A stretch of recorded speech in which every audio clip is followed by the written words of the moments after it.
के अंदर 70% मुसलमान सीने में बोलिया को आजादी देने का बोलते हैं।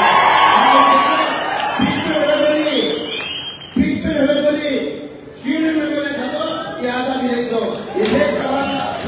देश हमारा,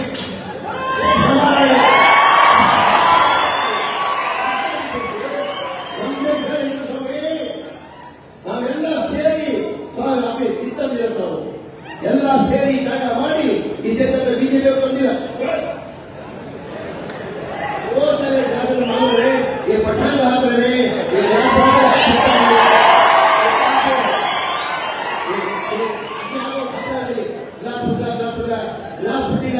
मगर पठान वहां पड़ता नहीं सर तो समाचार पठान ये ಆಗಲ್ಲ ಈ ದೇಶದ ನಮಗೆ ನೋವಾಗುತ್ತೆ ನಾವೆಲ್ಲ ಒಂಥರ ಪ್ರೀತಿಯಿಂದ ಅಣ್ಣತಮ್ಮರಿಗೆ ನಮ್ಮ ದೇಶದ ಬಗ್ಗೆ ನಾವು ಒಪ್ಪಿಕೊಂಡು ನಾವೆಲ್ಲ ಇಲ್ಲಿ ಮಾಡ್ತಾ ಇದ್ದೀವಿ ಈ ಬಿಜೆಪಿ